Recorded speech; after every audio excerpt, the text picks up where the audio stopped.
Okay, na dito may relationship si sample size and central limit theorem kung saan ang sample size mo is the number of observations drawn from the population for each sample. So, kung gagawin natin dito is the sample size is the same for all samples. Okay, so mas maintindihan nyo mamaya yan pag nagbigay na tayo ng example. Sample size affects the sampling distribution of the mean in two ways. Okay, habang palaki ng palaki yung sample size mo, the more closely the sampling distribution will follow a normal distribution. Okay, so pag palaki ng palaki yung sample size, yung sampling distribution mo ng mean ay magkakaroon later magiging normally distributed siya. Pag small yung sample size mo, hindi magiging normally distributed yung sampling distribution ng mean mo, or pwedeng skewed to the right siya or skewed to the left. That's because magiging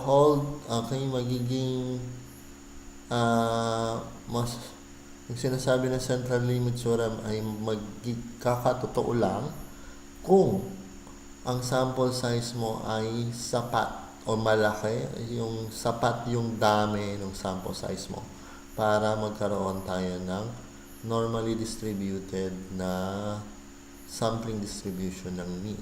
So usually, ang sinasabi ng pinakabuod ng central limit theorem is as long as you have a large enough sample size, okay, its distribution, the sampling distribution of the mean will be follow a normal distribution or bell-shaped distribution. So dito, usually ang sinasabi na pwedeng sufficient na sample size is pwede na yung 30. Basta hindi ka bababa sa 30. Pero mas okay yung mas madami yung sample, mas magiging accurate yung estimation mo ng population mean. Like example, yung mean yield. Nag-sample ka lang ng ilang farmers, ano ba, mga 30 farmers out of 100 plus farmers. Let's say 100 farmers sa isang barangay. So, pag mas malaki pa sa 30 yung sample size mo, mas maigi para yung mean yield, halimbawa nung sinample mo, ay halos magkalapit na lang sila sa value nung mean yield ng lahat ng rice farmers doon sa barangay na yon. So, ito yung pinaka-minimum na sample size mo. And also, yung sabi ko kanina na ideal na malaki sample size. Pero, depende yun sa budget na meron ka. So, hindi ka rin pwedeng mag-extreme na sobrang dami. So, you're able to consider the budget. Okay? Kung ang N mo, sample size mo ay less than 30, hindi mag-a-apply yung sinasabi ng central limit theorem na yung sampling distribution ng mean mo will equal to the population mean. Okay? Kasi maliit lang yung sample size. So pwedeng mapapatotoo lang yung sinasabi ni central limit theorem if we have large enough sample size that the sampling distribution ng mean will have a normal distribution. Okay? Or yung sinasabi dito is kung less than 30 yung sample size mo, magiging normal yung sampling distribution ng mean kung yung pinagkunan mo na population ay normal din. Unlike dito sa N greater than equal to 30, sample size mo ay mas malaki, equal or higher than 30, then the central limit theorem will apply na sinasabi na yung sampling distribution ng mean mo will approximate a normal distribution. So, kung mas malaki pa sa 60, maging 90, mas baka halos kamukha na niya maging normally distributed na siya. Okay? Another is, pag you have large enough sample size, kahit hindi normally distributed yung population na pinagkunan mo, ang distribution pa rin ng sampling distribution mo will become normal because of the large sample size. And then we have sample size and standard deviation. Okay? So, ganun din. Mas malaki or large enough sample size, the sampling distribution of the mean will approximate or follow normal distribution. And at the same time, remember with normal distribution, muna nakakumpul yung mas madaming values malapit sa center or sa mean.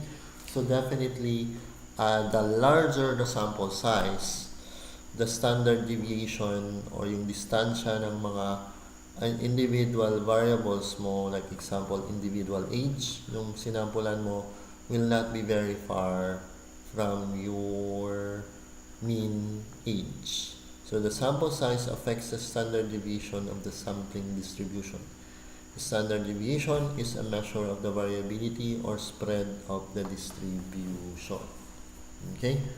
So pag malaki yung sample size, ang mangyayari is very distinct yung bell shape. Kuha nyo. Kasi nagakumpol yung dataset nyo, values ng dataset nyo ng age, halimbawa ng retirees, malapit sa gitna, which is your mean age. Pag yung mas mataba at flatter yung bell shape nyo, ibig sabihin medyo malaki yung standard deviation, okay, from the mean.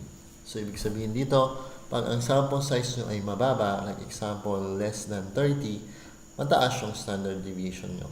There's a lot is spread in the sample means because, bakit magkakalayo yung mga sample means? Because hindi pa sila precise na estimate sa population mean. Pag sinabing precise, malapit, hindi malayo yung value na makukuha mo na mean dito sa napag ang sample size mo ay mababa o less than 30 sa mean ng population. Malayo yung values nila. But if your n sample size is high, the standard deviation is low since yung mga values mo ay nagkakumpulan malapit karamihan sa mean. Therefore, yung standard deviation is low. Then the possibility is if you get the mean na yung mga values is nagkukumpulan malapit sa mean, ano yan? Sige. Mean ay mas yung estimate nyo ng sample mean dito pag n is greater than equal 30 ay magiging malapit sa population mean. Or kung sobrang laki yung sample size, pwedeng mag-equal sa mean. Kaya may kalagay dito na they become precise estimates of the population mean. Pag sinabing precise, it's estimates yung sample mean mo is halos magparesas na o mag-equal na sa population mean or malapit ka na sa bullseye. Yung bullseye mo ay yung population mean.